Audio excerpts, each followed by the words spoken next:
मेरा भारत, मेरी सांस्कृतिक रीति रिवाज सब कुछ क्रेडिबली इंडिया है। हम अपने भारत माता को हमेशा सलूट करते हैं। देश की मजबूती आन बान शान के लिए हमेशा सेनाओं को हमेशा सम्मान करते हैं। आइए आप भी कीजिए।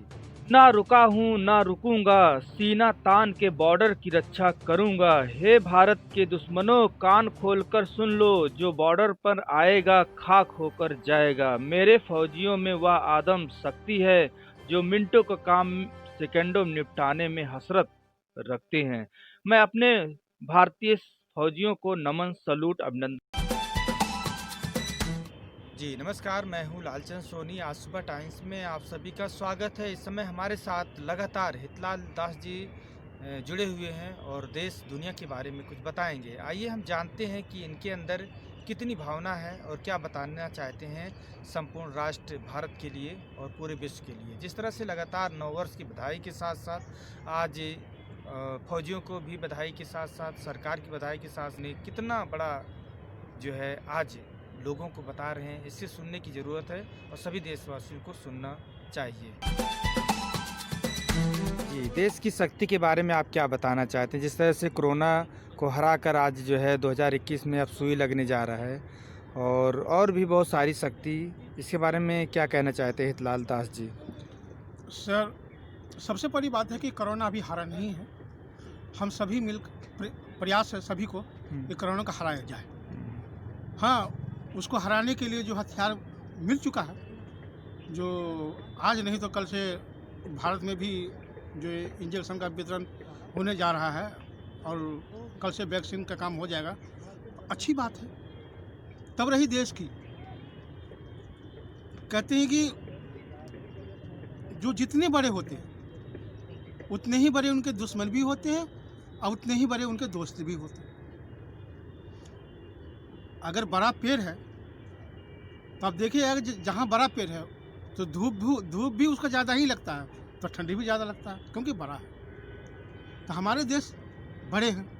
हमारे देश की जो आज लोकप्रियता है पूरे विश्व में है, तो स्वाभाविक है कि उनके दोस्त भी है और दुश्मन भी है।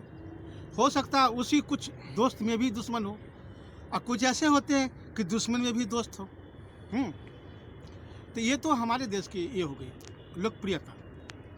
दूसरी बात ये है कि हमारे देश भी जो है वो, कोरोना तो अलग बात है, वो तो पूरे महामारी है पूरे विश्व की, और वो ऐसी महामारी है कि पूरे विश्व युद्ध में बदलने वाले हैं।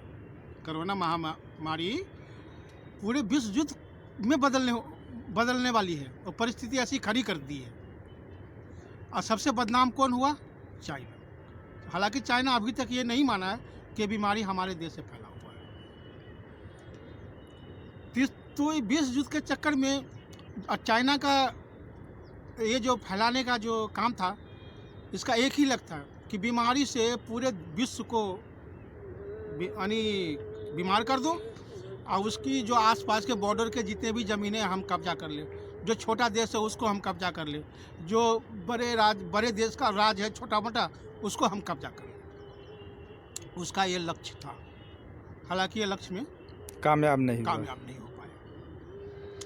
तो ये लक्ष्य था। अब भारत जो है, भारत पे भी आंख दिखाया, चाइना को भी खैर था, चाइना को बहुत लोभ दिया।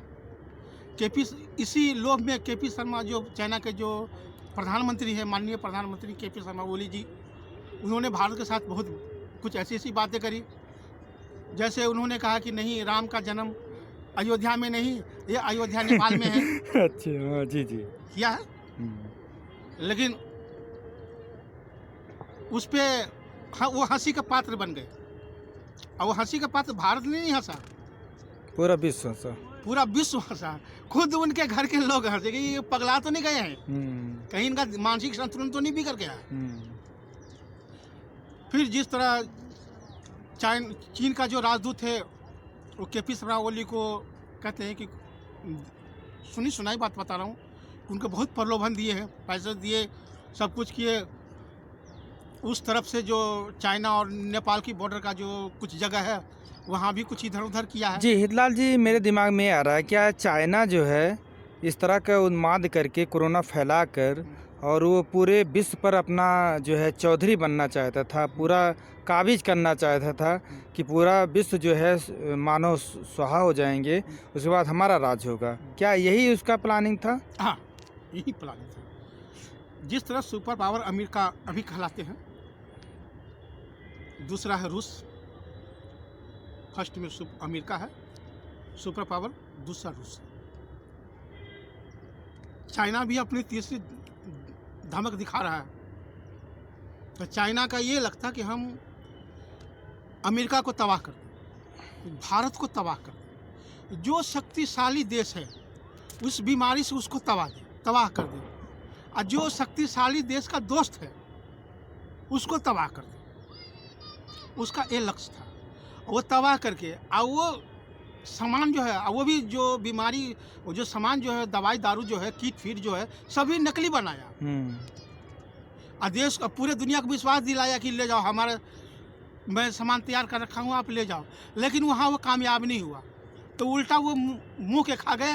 और सभी देशवासी, सभी जो जिसको सामान दिया था, सभी ने पुनः वापस भी कर दिया कि भैया अपना सामान लो, आप अपना गिफ्ट रखो। हाँ, अपना गिफ्ट रखो, हमें आपका गिफ्ट नहीं चाहिए। जी जी जी, सही कह रहे हैं जी, गलत नहीं बोल रहा हूँ। नहीं, एकदम राइट। हाँ, तो उनको वो गिफ्ट सबको लौटा दिया। अब वो चीन जो है जल भुन के राख हो गया।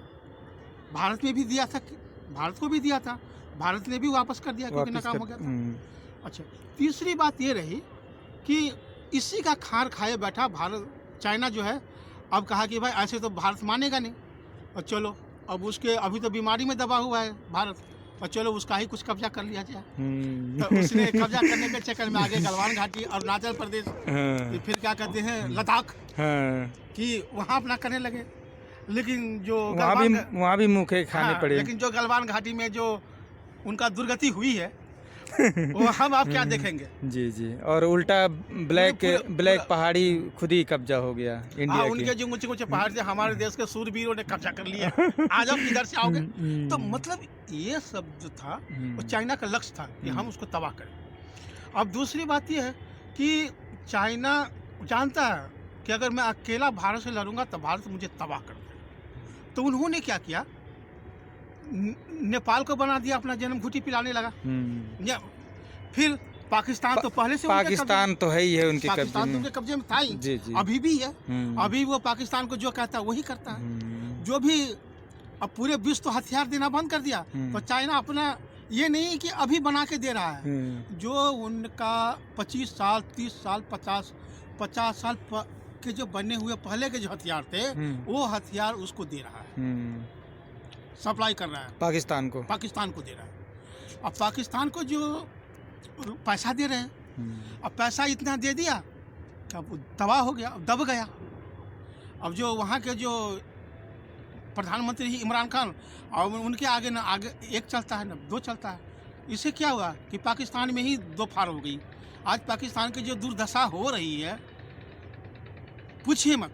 वहाँ की जो आप नहीं मानेंगे, आटा का रेट, यानी खाद्य पदार्थ की रेट इतना, फल फूल सब्जियों का रेट इतना है कि गरीब आदमी नहीं ले सकता, गरीब आदमी नहीं खा सकता। 110 रुपये किलो, 100 रुपये किलो आटा है। बताइए 100 रुपये, अगर गरीब आदमी वहाँ 200 रुपया 300 रुपया कमाएगा, अगर उसके परिवार में 8 लोग हैं या 4 लोग हैं, तो वो तो क्या करेगा। उससे तो उसकी घर की खर्चा भी नहीं चल रही है। टमाटर 110 रुपये किलो, 125 रुपये किलो महंगी है। क्या वो गरीब आदमी टमाटर खाएगा कभी ज़िंदगी में? तो नहीं खा पाएंगे ना।